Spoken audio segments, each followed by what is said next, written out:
Dimanche 28 juillet 2019, 13h partout en Côte d'Ivoire. Bonjour et bienvenue dans votre journal. Hier, à Ferké-Sédougou, les populations du Grand Nord ont rendu hommage au président de la République, Alassane Ouattara. Le Premier ministre Amadou Gon Coulibaly présidait la cérémonie qui a mobilisé plusieurs milliers de personnes. Il a appelé les Ivoiriens à l'union sacrée autour du chef de l'État. Nous irons à Ferké dans cette édition. 27 juillet 1960, 27 juillet 2019, voilà 59 ans que les forces armées de Côte d'Ivoire ont été créées. Hier samedi, jour anniversaire, l'événement a été célébré en présence de toutes les composantes de l'armée et du ministre d'État, ministre de la Défense, Ahmed Bakayoko. Le projet de normalisation des industries et des PME entre dans sa phase active. Le projet de la politique nationale de la qualité a été remis récemment au ministère du Commerce, de l'Industrie et des PME. Il s'agit de propositions faites au gouvernement pour formaliser et mener à bien sa politique nationale de la qualité. Chaque année, à la rentrée scolaire, de nombreux parents d'élèves contestent les résultats d'affectation en classe de 6e opérés en faveur de leurs enfants, obligeant ainsi la direction de l'orientation et des bourses à des travaux post aussi coûteux que la commission. Fort de cela, la nouvelle vision du ministère de l'Éducation nationale, de l'enseignement technique et de la formation professionnelle est de démocratiser cette activité essentielle en associant les parents à l'opération à travers la possibilité qui leur est offerte depuis l'année dernière d'effectuer directement en ligne leurs enfants, d'affecter directement en ligne leurs enfants via le téléphone mobile dans l'établissement de leur choix conformément aux capacités d'accueil. Comment cela se fait-il exactement? Combien coûte l'opération et surtout, quels en sont les avantages? Autant de questions qui trouveront réponse dans une demi-heure avec le directeur de l'orientation et des bourses, M. Jérôme Ayekoué, et d'autres invités du magazine du dimanche. Bonjour, M. Ayekoué. Bonjour, M. Diaby. Bienvenue sur notre plateau. Merci de me recevoir. Je vous retrouve dans 30 minutes. Merci. À tout à l'heure. Merci. À Ferké-Sédougou, dans le nord de la Côte d'Ivoire, plusieurs régions du pays se sont réunies hier samedi pour rendre hommage au président Alassane Ouattara. C'était à la place Ado de Ferké, investie par des dizaines de milliers de personnes venues de tous horizons. C'était en présence du Premier ministre Amadou Gon Coulibaly, de présidents d'institutions et de plusieurs membres du gouvernement. Retour à Ferké-Sédougou avec notre reporter Alexis Ouedraogo. Le cœur des fils du Grand Nord, unis dans un même battement ce samedi à Ferké-Sédougou. Union pour dire merci à un fils, un artisan de développement. C'était un calvaire de parcourir Ferké-Ouangolo. Mais aujourd'hui, Ferké-Ouangolo, on le parcourt à 15 minutes. Chez moi, dans le Corridor, il me reste que 5 villages à électrifier dans les 25 villages. Nous, on a quitté Kongasso hier à 21h30. On est arrivé ici à 7h du matin. Vous voyez que je ne dors pas. Je vous dis que je suis content. Nos régions n'avaient pas de lumière. Maintenant, ça y est. Et l'eau est là. Venus des 11 régions du Grand Nord, jeunes, femmes, cadres, anciens ont répondu présent de bonne heure pour célébrer celui qui porte le développement des régions. Le Grand Nord est uni et solidaire autour de ce qu'il peut lui donner des chances, en parfaite harmonie avec tout le territoire national, d'apporter sa pierre à l'édification d'une Côte d'Ivoire prospère où il fait bon vivre, du nord au sud, de l'est à l'ouest, en passant par le centre. Pour le chef du gouvernement, président de la cérémonie, le rassemblement de cette journée est l'expression d'un choix de raison, mais surtout de qualité. Vous avez décidé, par votre mobilisation exceptionnelle, ici, à la place Alassane Ouattara, de Ferké-Sédougou, de dire oui à la fraternité, de dire oui au rassemblement, de dire oui à l'union, de dire oui à une Côte d'Ivoire en paix et au travail, oui à une Côte d'Ivoire résolument engagée sur la voie de l'émergence. Et si cette vision s'étend à tout le pays, le meilleur reste à venir. Les perspectives sont là et elles sont prometteuses. Le temps de nous engager fermement et résolument autour du président de la République, autour de sa grande vision et de son action est plus que jamais arrivé pour chacun d'entre nous. C'est pourquoi ici, à Ferké-Sédougou, je veux, avec la bénédiction de nos chefs traditionnels et religieux, et de celle de tous les doyens qui sont venus, dont le doyen Tonton Tchemoko Yadé, nous inviter au rassemblement, à la cohésion et à la mobilisation autour du président de la République, son Excellence, M. Alassane Ouattara. Bonne nouvelle pour les jeunes. À compter du mois de septembre, ce sont plus de 500 000 opportunités de stage et d'emploi qui devraient leur être proposées. Dès le 1er août prochain, nous allons procéder à l'ouverture officielle de 45 guichets emploi dans les 13 communes du district d'Abidjan et les communes chefs-lieux de région, ainsi qu'une nouvelle plateforme de recensement et d'inscription des demandeurs d'emploi. Ces guichets emploi permettront de recenser tous les jeunes demandeurs d'emploi et de les faire bénéficier des opportunités qui sont créées dans le cadre du programme social du gouvernement. Amadou Gon Coulibaly a profité de l'occasion de cette rencontre pour faire comprendre le coût de la carte nationale d'identité. S'agissant de la carte nationale d'identité, je voudrais rappeler qu'à l'instar des différents actes administratifs, la carte nationale d'identité est sujette au paiement d'un droit de timbre, et ce depuis la loi numéro 62-64 du 20 février 1962 instituant la carte nationale d'identité. Le paiement de droit de timbre a été exceptionnellement suspendu en 2007. Cette suspension de paiement de droit de timbre de la carte nationale d'identité a pris fin en 2014 suite à l'adoption par le Parlement le 17 décembre 2014 du projet de loi portant ratification de l'ordonnance du 4 juin 2014 fixant le droit de timbre applicable à la carte nationale d'identité à 5 000. La fête, elle a pris fin par de belles réjouissances.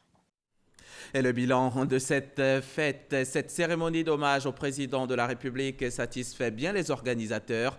Le défi, c'était la mobilisation et c'est un pari réussi. On y retourne. La cérémonie d'hommage au chef de l'État vue sous l'angle de la mobilisation, c'est avec Kader Sogodogo. La place Alassane Ouattara de Fekese-Dougou est noire de monde. Combien sont-ils? 25 000, 30 000, 35 000. Difficile de se prononcer. Ce qui est certain, c'est que la mobilisation est gagnée. Tous avaient à cœur de venir démontrer leur reconnaissance à Alassane Ouattara. Très satisfait de la gestion du pouvoir d'Alassane Ouattara. C'est justement pour cela que le Nord, tout le Grand Nord, a décidé de célébrer le président de la République. Rendre hommage à un grand bâtisseur, à un homme d'engagement, à un homme de vision comme le président Alassane Ouattara ne peut qu'être une affaire de tous. Non seulement des populations du Grand Nord en particulier, mais en général de toute la population de Côte d'Ivoire. Depuis l'avènement du président Alassane Ouattara au pouvoir, notre région revit et revit très bien. Toutes les infrastructures ont été rénovées. Nous avons aujourd'hui un plan, n'est-ce pas, pour l'électrification de toutes nos communes. Tous relèvent les efforts consentis par le premier des Ivoiriens pour apporter un mieux-être aux populations. Président Alassane Ouattara, Président Alassane Ouattara, bravo, bravo. Merci, merci. C'est pour toi la Côte d'Ivoire. Aide-nous à avancer. Si vous voyez la confiance que la communauté internationale a à notre président, c'est parce qu'ils savent très bien qu'il est soutenu. Nous pensons que ce grand meeting aujourd'hui balaie tous les mensonges, balaie toutes les intoxications. Et à partir de cette grande mobilisation qui est historique, ce sont les valeurs cardinales de l'euphotisme qui ont été partagées par Opo Bagny.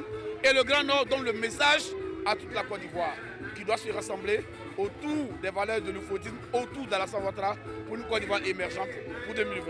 Il y a beaucoup de cérémonies d'hommage et de remerciements qui ont eu lieu dans les différentes régions de la Côte d'Ivoire. Mais celle d'aujourd'hui est caractéristique d'une communion totale, d'une grande ferveur d'une solidarité pour exprimer de façon vive notre remerciement, notre infinie gratitude au président de la République. Loin de Fekese-Dougou, loin de la région du Tchologo, certainement sous le poids des charges liées à la gestion de l'État, Alassane Ouattara n'était peut-être pas là physiquement, mais omniprésent dans l'esprit de l'ensemble des populations du Nord.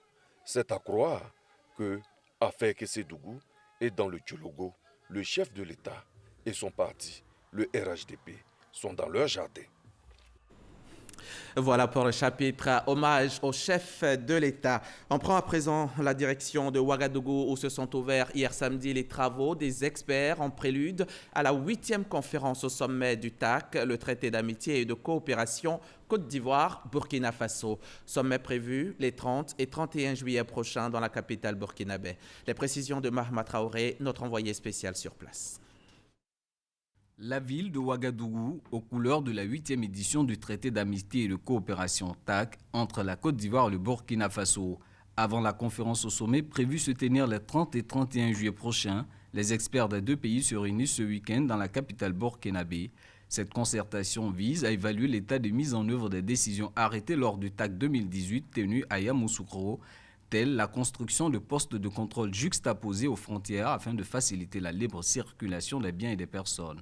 Il était convenu à travers l'UEMOA de la mise en place des postes de contrôle juxtaposés à l'Alé-Rabat. Et aujourd'hui, grâce à l'appui du gouvernement ivoirien, nous avons l'heureuse nouvelle d'annoncer le début des travaux des PCJ de l'Alé-Rabat, qui est un outil d'intégration et qui va énormément faciliter les échanges entre le Burkina Faso et la Côte d'Ivoire, qui va faciliter la libre circulation des biens et des personnes entre la Côte d'Ivoire et le Burkina Faso. La rencontre des experts va s'appuyer sur le rapport de la dernière réunion du comité de suivi et d'évaluation des décisions du TAC tenue en mai dernier à Bobo-Dioulasso. Chers experts, le devoir nous appelle et il est impérieux que nous nous attelions à examiner avec minutie l'état d'avancement des projets les plus emblématiques, notamment la construction de l'autoroute Yamoussoukro-Ouagadougou, la question de sécurité, la réhabilitation des chemins de fer, la coopération dans le domaine de l'énergie et tout en les assortissant de propositions concrètes à soumettre à nos sommités respectives. Je suis persuadé qu'à l'issue des 48 heures d'examen et d'échanges fructueux qui vont suivre, sortiront des décisions et recommandations pertinentes susceptibles de nous faire avancer dans l'exécution des différentes diligences définies lors du TAC 7. 2 jours de travaux pour définir l'ordre du jour de la conférence au sommet du TAC 2019. Le Conseil conjoint de gouvernement se tiendra le mardi 30 juillet, suivi mercredi du Conseil conjoint des ministres qui sera coprésidé par le président Alassane Ouattara et Roch-Marc Christian Kaboré. Voilà 59 ans, jour pour jour, que les forces armées de Côte d'Ivoire ont été créées. C'était le 27 juillet 1960. Hier samedi, jour anniversaire, l'événement a été célébré en présence de toutes les composantes de l'armée et du ministre d'État, ministre de la Défense. Un grand bal a clôturé cette célébration et vous allez le voir, les militaires ne sont pas doués que dans le maniement des armes. Ils sont aussi bons danseurs de Zouglou. Un bal pour célébrer les 59 années d'existence des forces armées de Côte d'Ivoire. 59 ans d'histoire commune avec la nation. Moment de partage, de solidarité, de fraternité entre toutes les composantes de l'armée et la population civile. Un moment également pour exalter les vertus et valeurs fortes qui fondent les forces armées de Côte d'Ivoire.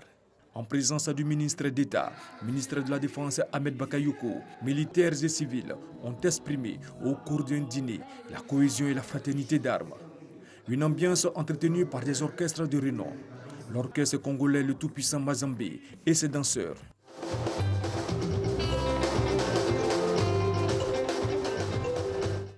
L'orchestre de la marine, l'école bleue. Et les As du Zouglou. Officiers généraux, officiers supérieurs, officiers, sous-officiers, militaires du rang et civils ont véritablement communié.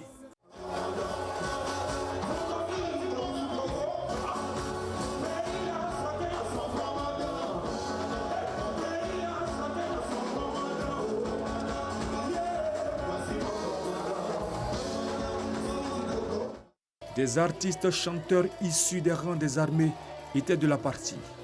À cette soirée, militaires et civils ont rivalisé d'ingéniosité sur la piste de danse.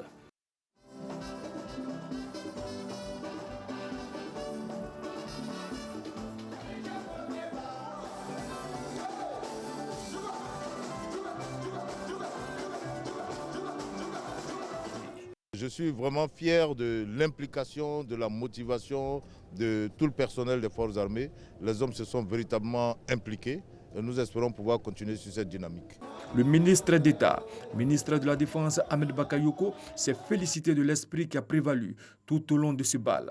Je suis très fier de la cohésion, de l'esprit qui règne au sein des armées, du travail qui est abattu, de l'image que nous projetons qui rassure les Ivoiriens. Et je veux m'engager auprès du chef de l'État, chef suprême des armées, le président Alassane Ouattara, de faire en sorte de mieux vous protéger et de toujours vous défendre.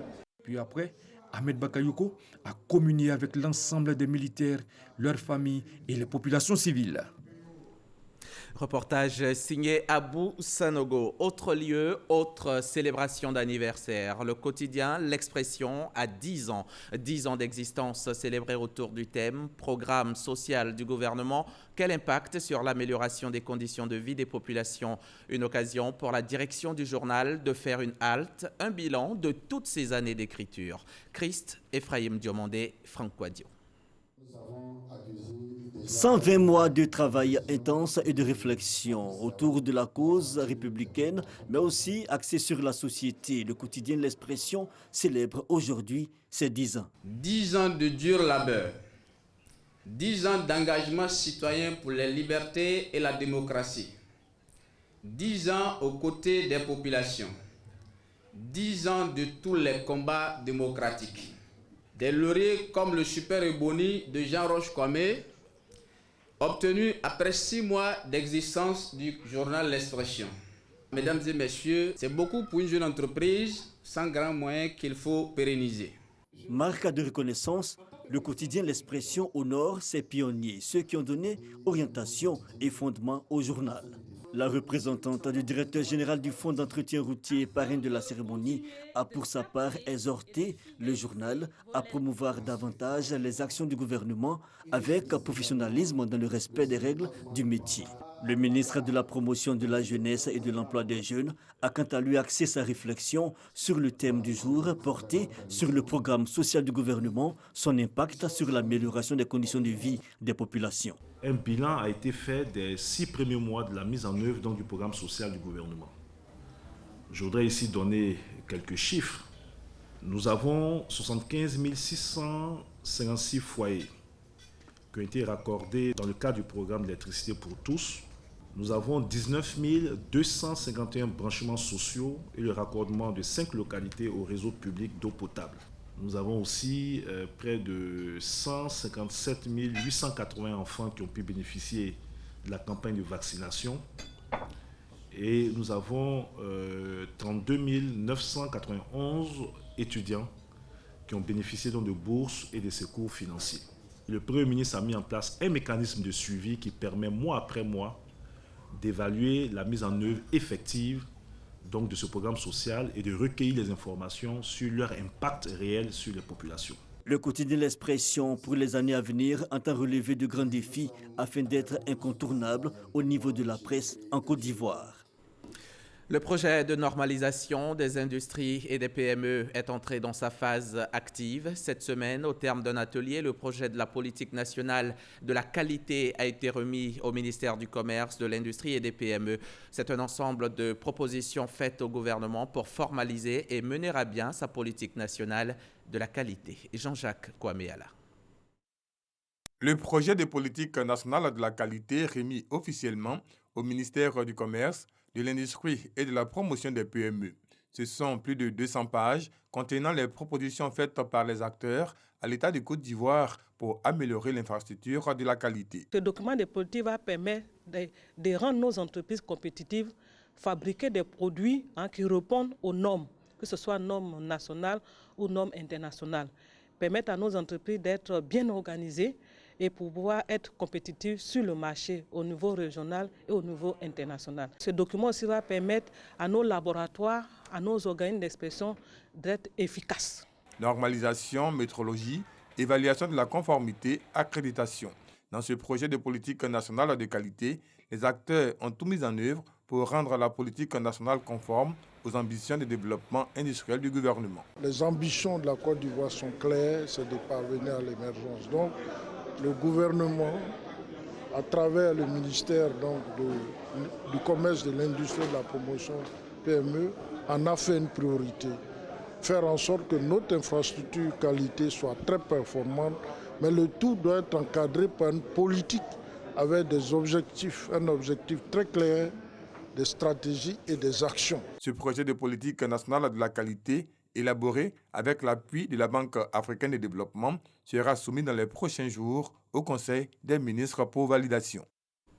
Jeudi dernier, à Korogo, l'ONG IRC, International Rescue Committee, a remis des attestations à une quarantaine de diplômés au métier des filières énergie solaire et de l'électricité domestique. Il s'agit de faciliter l'insertion socio-professionnelle de ces jeunes déscolarisés qui constituent la première promotion de bénéficiaires. On en sait plus avec notre correspondante dans la région, Ami Sissoko.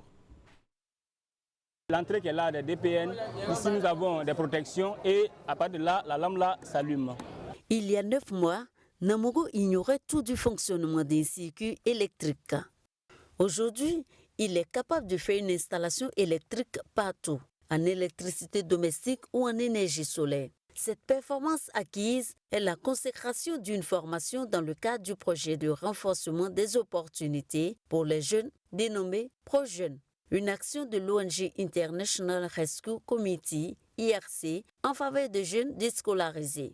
Ils sont capables de faire des installations, une installation où on peut utiliser les réfrigérateurs, les climatiseurs, et ainsi de suite. Tout ce qui est fourniture d'électricité, comme la CIE le fait. Après 9 mois de pratique en électricité domestique et en énergie solaire à Korogo, ils sont 43 à recevoir leur diplôme de fin de formation en présence de leur famille. Nous sommes très contents de recevoir ces diplômes.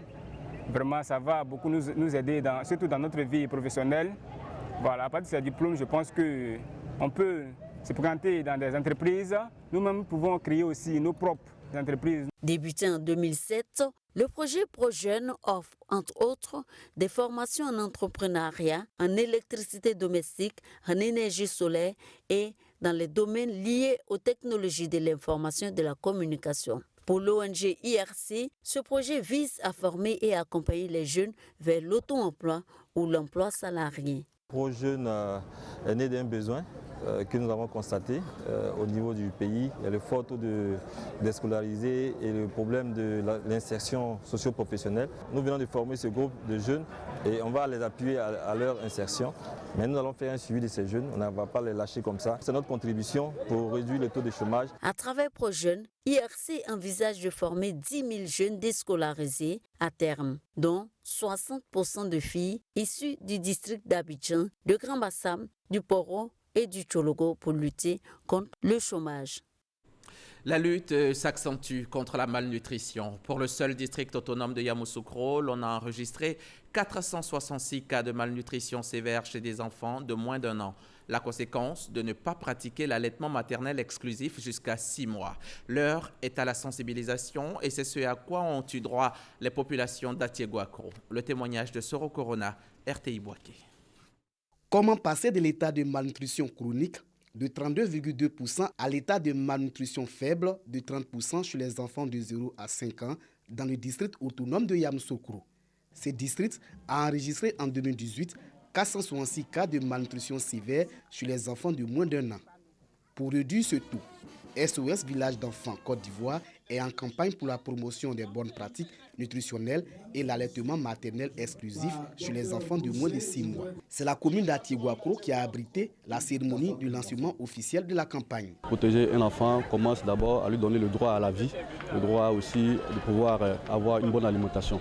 L'allaitement maternel exclusif reste le moyen sûr pour une meilleure croissance des enfants de moins de 6 mois. Lorsque l'enfant est allaité exclusivement, il bénéficie de tous les nutriments dont il a besoin pour sa croissance. Et ce que le lait apporte en termes de nutriments, c'est bien précis.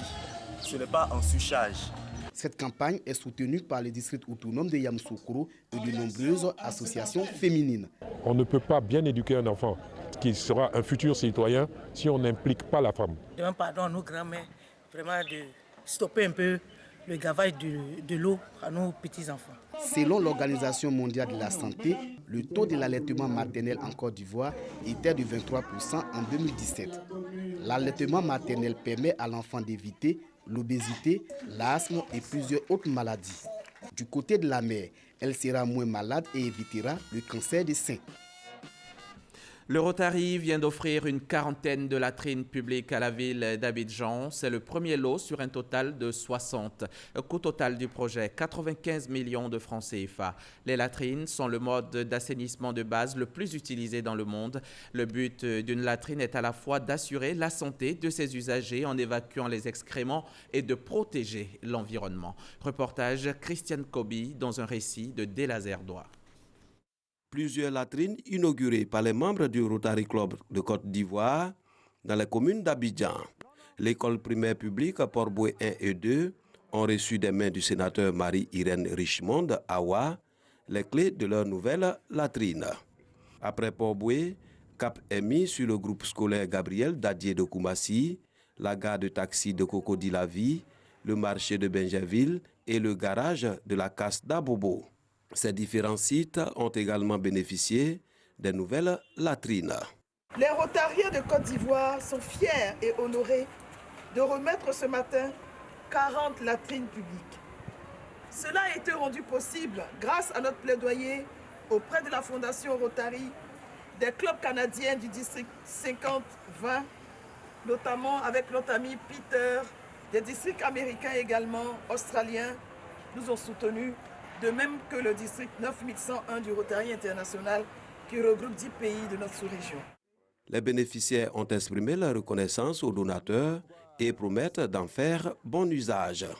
Merci pour cette action de grande portée, pour cette action d'intérêt public. Et je puis vous dire que ça vient au bon moment. Parce que et les élèves et les enseignants en ont besoin. Et je vous rassure en même temps que nous en ferons bon usage. Ce projet de distribution de latrines initié par le Rotary Club de Côte d'Ivoire est dénommé Eau et assainissement. Il s'inscrit dans le cadre de l'axe stratégique numéro 3 de l'organisation. Ce sont au total 60 latrines publiques qui sont offertes par le Rotary Club de Côte d'Ivoire dans la réalisation de ce projet à Abidjan, Grand Bassam, Bonois et Aboissau. Un mot de sport dans ce 13h. Arthur Bois-Emmanuel est le tout nouveau président de la Fédération ivoirienne de boxe. Hier samedi, il a battu le président sortant, le général Gawusu Soumaoro, avec 11 voix contre 4. Son mandat va durer 4 ans. Arsène Kouassi, Fatima Sibé, RTI Sport. Arthur Bois-Emmanuel est le nouveau président de la Fédération ivoirienne de boxe pour les 4 prochaines années. Il a été élu avec 11 voix contre 4 pour le président sortant, le général Soumaoro Gawusu. Visiblement ému par ce suffrage en sa faveur, le nouvel homme fort de la boxe ivoirienne ne cache pas sa joie, mais mesure déjà l'ampleur de la tâche qui l'attend. Les priorités d'abord c'est la formation. Voilà. La formation, le développement, c'est-à-dire qu'il faut qu'on va tout faire pour que la boxe soit pratiquement vulgarisée sur l'étendue du territoire national. Nous qui sommes les boxeurs, en tout cas nous sommes vraiment heureux aujourd'hui. Arthur Bois, c'est quelqu'un qu'on le connaît très bien, quelqu'un qu'on connaît très bien et qui a fait son temps aussi à la fédération, qui connaît beaucoup de choses. De son côté, le président sortant a félicité le nouveau patron de la boxe ivoirienne. Arthur a travaillé avec moi, il a été à mon comité directeur. C'est une bonne chose qu'il soit élu. Présente également à cette assemblée élective, Na Aminata, la représentante du comité national olympique de Côte d'Ivoire, a apprécié le bon déroulement du scrutin. Les élections se sont très bien passées. Il se trouve que les deux candidats se connaissaient très bien. Bois, tu travaillais avec le général Soumaoro. Il n'y a pas eu de gagnant en tant que tel, c'est la boxe qui a gagné. Il faut qu'ils se donnent les mains et il faut qu'ils travaillent ensemble. Comme il fallait s'y attendre, la famille du noble art ivoirien fonde beaucoup d'espoir sur ce nouveau mandat. Et c'est l'heure du magazine du dimanche. Notre invité est bien installé. C'est M. Ayekwe Jérôme, le directeur de l'orientation et des bourses. Il va nous parler aujourd'hui de l'affectation en ligne. Monsieur le directeur, je propose qu'on suive tout d'abord cet élément explicatif. L'affectation en ligne des élèves en classe de 6e reprend pour l'année scolaire 2019-2020. Chaque parent doit affecter lui-même son enfant en classe de 6e dans un établissement de son choix via les réseaux de téléphonie mobile. L'an dernier, 66 parents sur 100 l'ont testé et la procédure est la suivante. Envoyer DOB au 99 91 et entrer le numéro matricule affecté. Puis viendra l'étape de l'affectation avec la saisie du contact du parent demandeur. Il devra alors entrer les 3 premières lettres de la localité de son choix, tout en précisant le type d'établissement souhaité et le numéro du quartier où se situe l'établissement. Les infos sur l'établissement en question lui seront transmises, notamment la disponibilité des places et les frais additionnels. Enfin, il devra valider pour recevoir un message de confirmation de l'affectation. Cette opération d'affectation en ligne devrait démarrer dans la nuit du 31 juillet au 1er août, et ce, jusqu'au 15 août 2019. Alors, M. Ayekwe, en quoi consiste l'affectation en ligne ? Merci.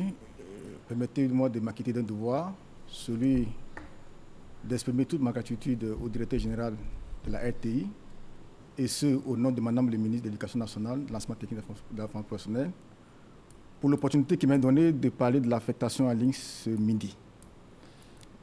L'affectation en ligne, c'est un outil de gestion des affectations qui est conçu et mis à la disposition des parents pour affecter eux-mêmes leurs enfants dans un établissement de leur choix selon les places disponibles. Il faut donc envoyer un SMS au 99 91. Exactement. D'accord. Et puis, à tous les coups, ça marche. C'est-à-dire tous les vœux des parents seront réalisés. Ce ne sont plus des vœux à exprimer, c'est une affectation réelle qu'il faut effectuer. Maintenant, il faut savoir que les places dans les établissements sont limitées. Si vous arrivez au moment où les places sont épuisées, vous devez vous rendre à l'évidence et procéder à un autre choix. Et systématiquement, la machine va vous dire qu'il n'y a plus de place dans tel ou tel établissement que vous aurez choisi. De façon instantanée. De façon instantanée. Oui. D'accord. Et combien de possibilités ils ont? Ils ont toutes les possibilités qui sont offertes. Ce n'est pas limité jusqu'à ce qu'ils procèdent à l'affectation de leur enfant. Ils ont tous les choix possibles d'affectation, pourvu qu'ils trouvent un établissement qui est conforme à leurs vœux dans le quartier de résidence pour y affecter leur enfant. D'accord. C'est quoi les avantages de cette affectation en ligne? D'abord, c'est un outil de gestion de la gouvernance qui permet d'éliminer tous les éléments de non-qualité qui entourent les affectations.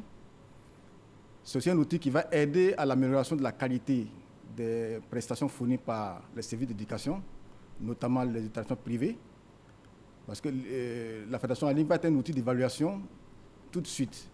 Vous verrez si votre établissement est choisi ou non, vous allez savoir pourquoi les parents n'ont pas choisi votre établissement et il y a un effort à faire pour que l'établissement soit attrayant. D'accord. Nous sommes à la 2e année d'utilisation de cet outil. L'année dernière, c'était l'année expérimentale. Quels résultats, quel bilan vous en faites? L'année dernière, le projet pilote n'a concerné que la direction de d'Abidjan 1. Il y a eu 66% de taux d'exécution. D'accord, 66%. Sur 100 parents, il y a 66% qui ont affecté leur enfant par ce biais. D'accord. Pourquoi? Parce que les autres n'avaient pas l'information ou alors? Il faut dire que l'information n'a pas été diffusée à temps, mais malgré cela, il y a 66% de taux de réussite, c'est largement au-dessus de la moyenne. Je pense que c'est une bonne moyenne qui nous permet aujourd'hui de passer à la généralisation, mais de façon progressive et coordonnée par la direction de l'orientation des bourses. Pendant 3 ans, les enfants qui n'auront pas été affectés par les parents par le processus de l'affectation en ligne seront gérés à la Commission nationale d'orientation pour leur trouver un établissement. Même après les 3 années, la direction de l'orientation des bourses veillera à ce que tous les enfants soient affectés dans un établissement d'accueil.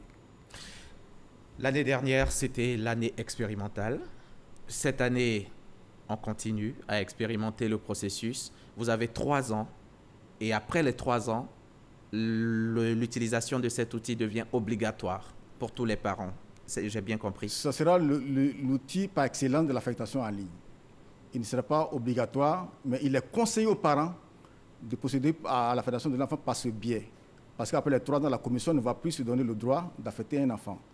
Il reviendra aux directions régionales de procéder à l'affectation des enfants qui n'ont pas été affectés au thème du processus d'affectation en ligne.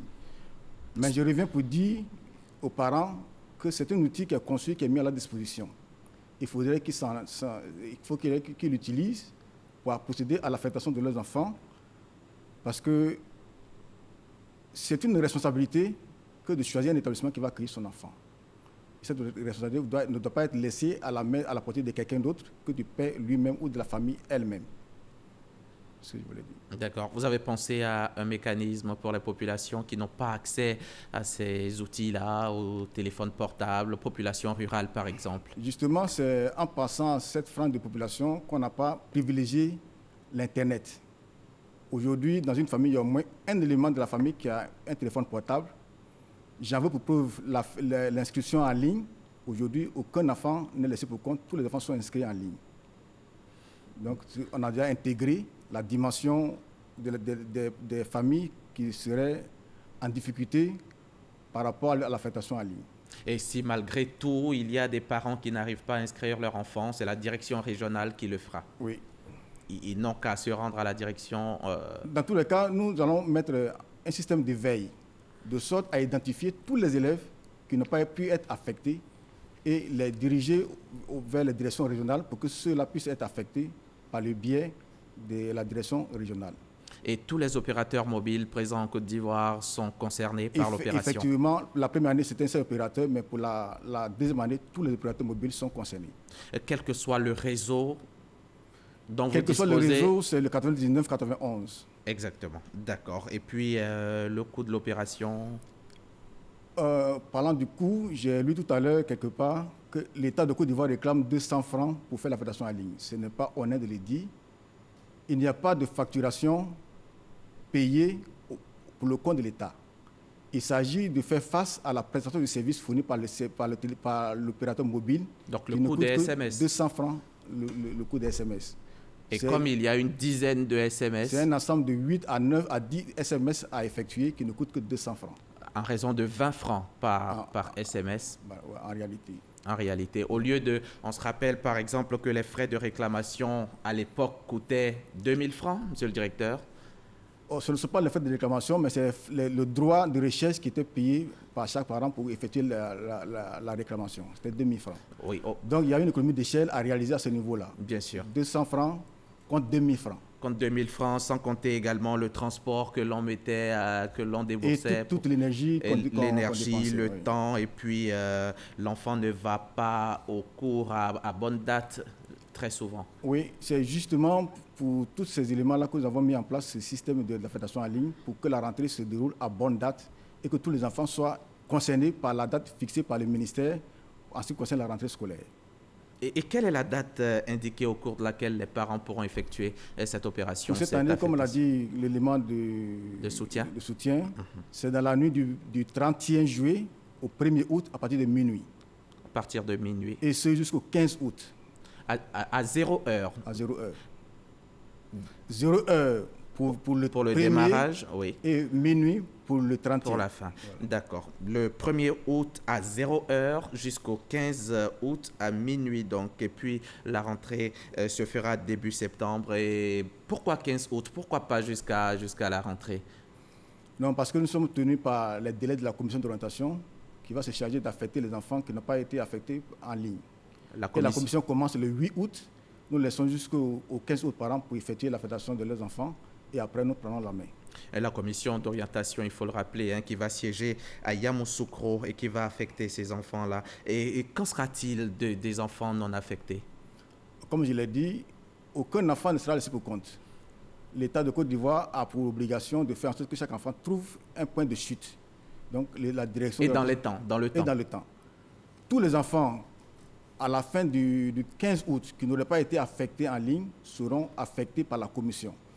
Mais là, je reviens pour dire aux parents qu'une fois que la commission prend la main, il n'est plus question de venir faire une réclamation. Parce que quand vous avez laissé la latitude d'affecter votre enfant vous-même, vous ne l'avez pas fait, la commission va lui trouver un établissement par rapport à votre lieu de résidence. Et pour les établissements privés, quand vous choisissez un établissement privé, les frais additionnels auxquels vous aurez à faire face s'afficheront. Est-ce qu'on peut modifier une affectation pour une raison ou pour une autre? Est-ce que si un parent, ceux qui le nous parent regardent a toute aujourd'hui... l'attitude de procéder au changement de l'affectation, mais il y a un mais. Au moment où vous procédez au changement, la place que vous libérez sera prise par quelqu'un d'autre. Donc ça il sera n'est pas évident que vous reveniez trouver la même place. Donc ça veut dire qu'il faut être prêt et savoir exactement où affecter son enfant avant d'y aller. Une fois que c'est fait, ça va être difficile de revenir là-dessus. Mais la possibilité est offerte de se changer à tout moment. Autant de fois qu'on veut, jusqu'au 15 août prochain. Voilà. D'accord. Mais sauf qu'il ne faut pas imprimer. Parce que imprimer le document, vous l'avez réservé pour plus tard. C'est justement pour éviter les questions de justice. À un moment donné, j'ai affecté mon enfant, j'imprime la fiche. Je change, je veux revenir, je ne peux plus avoir la place dans cet établissement-là. Mais comme j'ai la fiche déjà imprimée, je viens pour faire valoir cela à la direction pour dire j'ai une fiche qui indique que mon enfant est affecté dans l'établissement X, mais quand je m'y rends, son nom ne figure pas dans l'établissement. Donc c'est pour éviter toutes ces querelles-là que nous avons fixé l'impression de la fiche après le 15 août. Donc entre le 17 et le 20, les parents peuvent imprimer. Là, on a fini avec l'affectation en ligne. Toutes les fiches seront déjà donc imprimatées, donc les parents peuvent imprimer ces fiches-là. D'accord. Est-ce que les établissements d'excellence, il y en a plusieurs dans ce pays, est-ce que les établissements d'excellence sont concernés par le choix, par les différents choix des parents? Les établissements d'excellence sont concernés, mais nous mettons le focus sur le lycée Sainte-Marie. Focus sur le lycée Sainte-Marie, voilà, pourquoi spécialement? Jusque-là, c'est à ce niveau-là que nous appliquons réellement les conditions d'excellence. Au niveau de Mamé Adjoa, on a quelques difficultés parce que la population scolaire est plus élevée et il y a très peu de structures. Donc, on n'est pas très regardant sur les critères d'excellence. On se force de coller à l'arrêté de l'excellence. Mais pour le lycée Sainte-Marie, c'est de façon in extenso que nous respectons les conditions. Donc, cette année, pour que l'enfant puisse entrer au lycée Sainte-Marie, il faut qu'il ait au moins 12 ans, au maximum 12 ans, pas au moins, au plus 12 ans, qu'il ait 153 points au CEP, soit 18 de moins sur 20. D'accord, ça c'est le lycée Sainte-Marie. Les autres lycées d'excellence, notamment le lycée scientifique de Yamoussoukro, qui n'est pas concerné par les affectations en 6e. Oui, il y a le lycée classique, le lycée Alassane Ouattara de Bassam. Le lycée Alassane Ouattara, c'est un nouvel établissement. Oui. Il y a une équipe qui est en train de réfléchir sur les conditions d'accès. Pour le moment, ce n'est pas encore finalisé. C'est pour cela que cet établissement ne va pas figurer sur la plateforme de l'affectation en ligne. D'accord. Donc, il y a des conditions. Les parents peuvent également affecter leurs enfants dans ces établissements d'excellence, mais il y a des conditions, notamment l'âge, les moyennes et tout le reste. Et quel conseil vous pourriez donner aux parents d'élèves qui sont concernés par cette opération? Je vais revenir sur le coût pour dire qu'en dehors des 200 francs de crédits de communication qui seront déduits des crédits de communication, il n'y a pas d'autres frais à payer. Il faut éviter de se faire arnaquer par des personnes mal intentionnées qui pourraient faire croire que c'est elles qui possèdent la science pour affecter les enfants en ligne. Il n'y a pas de frais à payer, il n'y a aucun frais à donner à qui que ce soit. C'est les 200 francs de crédit de communication qui sont à facturer par le prestataire, c'est tout. Les 20 francs par SMS que vous allez débourser pendant l'envoi de votre SMS au 99 et 91. Et pour aider les parents, il y a un téléphone qui est mis à la disposition des parents pour tous ceux qui seraient confrontés à des difficultés. C'est le 20 00 36 06. Je reprends, le 20 00 36 06. 20 00 et 36 06. Est-ce qu'un jour viendra où l'affectation en ligne va concerner les orientations en seconde, pour terminer? Il n'est pas exclu d'y arriver, puisqu'on ne peut pas limiter la qualité à un domaine précis. Mais pour l'instant, compte tenu de la complexité qui est liée à l'orientation en seconde, nous limitons à l'affectation en 6e. Mais il n'est pas exclu qu'un jour, on y arrivera. Je voulais aussi dire que dans l'affectation en ligne, on peut rencontrer des difficultés. Il est de la vie de toute solution de comporter en son sein les germes d'un autre problème ou de plusieurs problèmes auxquels il faut apporter une solution. et nous veillerons à apporter une solution à tous les problèmes que les parents vont rencontrer dans l'affectation en ligne d'ici 3 ans. Et ils pourront vous appeler au numéro que vous avez donné à l'instant. Merci, Monsieur Ayokwe. Jérôme Ayokwe, le directeur de l'orientation et des bourses au ministère de l'Éducation nationale. Je rappelle que vous êtes venu nous parler de cette innovation qu'est l'affectation en ligne, du coût, des avantages, et nous avons eu droit à une démonstration de l'opération. Merci encore d'avoir répondu à notre invitation. Merci à vous, chers téléspectateurs. Merci de nous avoir suivis. Ce 13h est à revoir sur RTI Mobile et sur rti.ci. Bon dimanche sur la chaîne qui rassemble. Super.